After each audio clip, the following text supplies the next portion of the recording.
Hello everybody, Anthony from SteamFirst.com here, and today I want to talk a little bit about PID.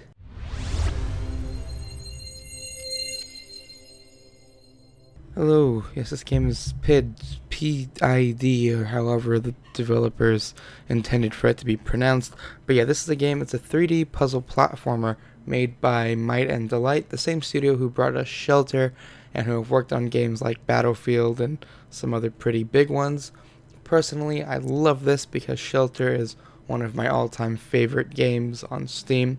Anyway, today I'm going to check out some gameplay, and we're going to talk a little bit about it, and you know how this goes. So let's check out the main menu right now. We have Start Game, Challenge Rooms, Leaderboards, Achievements, Help and Options, and of course Exit. Well, let's go ahead and look at the options real quick. Player 1 controls. I never thought to look at this, by the way. But yeah, it's pretty straightforward.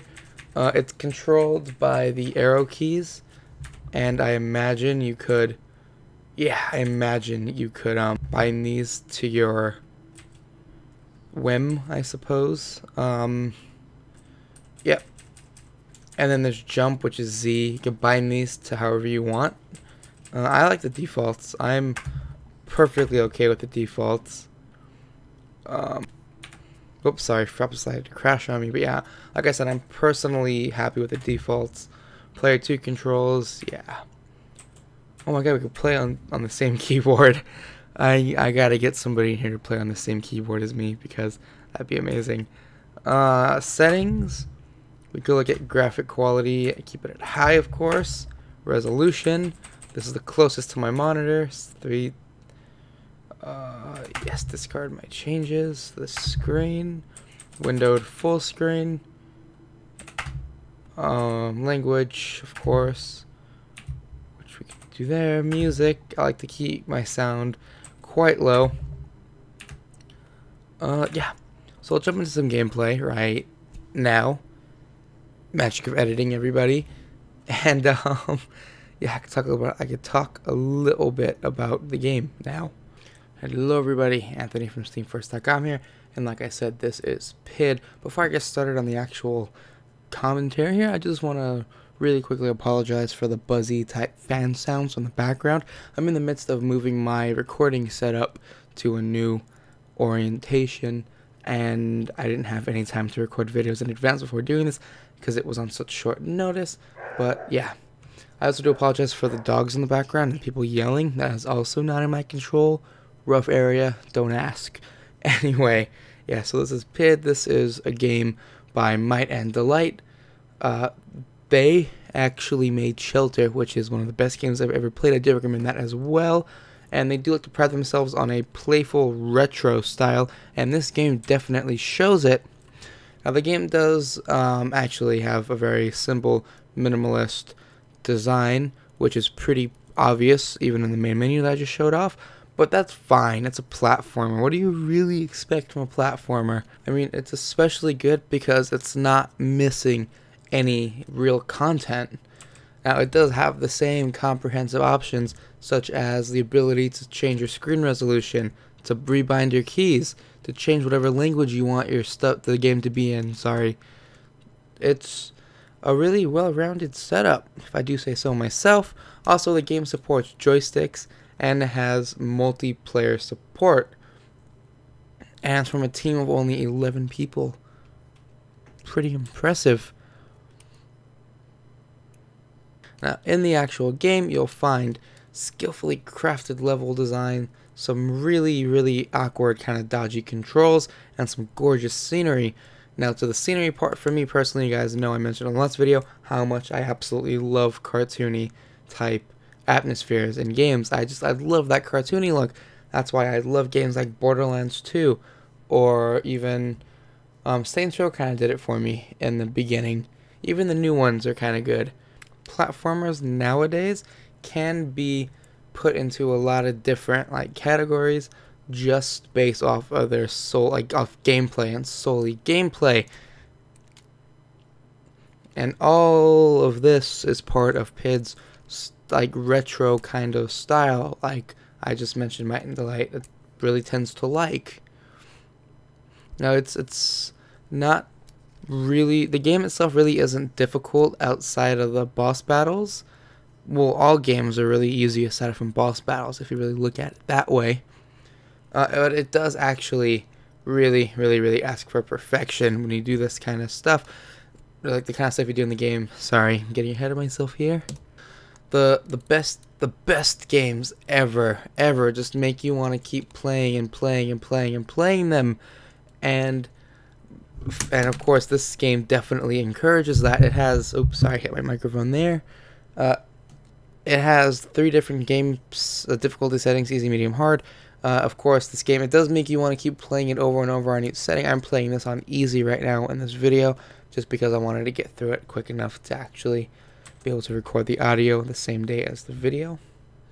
Now it also has one other game mode, sorry, challenge rooms, which I don't know what that is yet. I'm not going to link into that this video. And there's also leaderboards as well, which is cool. Also, the music is neat as fuck. I just want to say that right now. Pardon the swear, but that's the best way to describe the music. The music is bloody amazing. Now the main, I guess, mechanic of the game is the use of these things called beams, which are these little crystals that stick to your hand that you obtain at somewhere close to the beginning of the game. And basically all they are is these things you kind of shoot a few feet in front of you, and it brings you to like higher. It forms an upward drift that pushes you away from whatever you shot it at, and it's basically just used to get you to places that you can't get just with the regular jump mechanic, which is good because they have actually like implemented puzzles that require you particularly to use it. I will show it on screen right now. Editing, everybody. Now this is literally just the backbone of the game. This is what makes PID. This is the game right here, is the beams. It just makes it just that much better than some of the other platformers. Now one of the cool, interesting challenges of the game is to find these collectible stars that are pretty much just in-game currency you can use to buy like life vests or bombs or the power-ups you could use in the game. And these little vending machines. And you can, and a lot of the puzzles you just kind of get them as you go along, which is pretty cool. And there's something you actually have to challenge yourself to get to. I thought that was a cool little addition as currency instead of coins or whatever, like usual games that are just kind of obtained like no big deal. This is kind of a challenge to obtain the in-game currency here. So overall gameplay, I'm going to go ahead and just give this a 5 out of 5 overall score. I will go ahead and give graphics a 4.5. And I actually need to pull up a calculator to actually have these properly made. So I'll go ahead and just, so what are we going to give it on? We're going to give it, we'll do 5. Overall score of the game is a 4.5.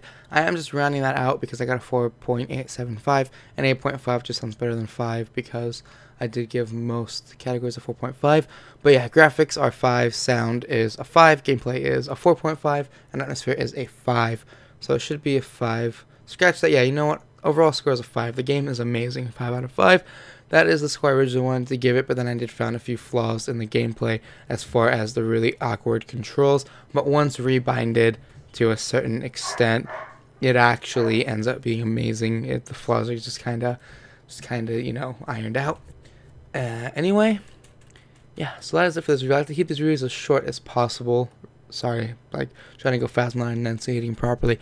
I try to keep these videos as short as possible now. I don't want it to go any longer than like 10-15 minutes. If I can keep it under 10 minutes, then we're golden. But yes, my name is Anthony from SteamFirst.com. This has been PID, an amazing game by Might and Delight. Link will be in the description. Be sure to check out SteamFirst.com for all the best news, reviews, videos, and content regarding all things Valve and Steam. If you guys enjoyed this video, perhaps you like some of my other content, you can go hop over to twitch.tv/AnthonyTofu, where I will be live streaming SteamFirst research for future videos here. Now, my live stream schedule is pretty hectic. I don't have a set schedule for the days I stream, so be sure to head over there and hit follow to be notified whenever I'm streaming a new game. And I might even be hosting some community game nights pretty soon, so that's another good thing you should go check out. Link to that will also be in the description. Hope you guys enjoyed this video. My name has been Anthony from SteamFirst.com. Goodbye.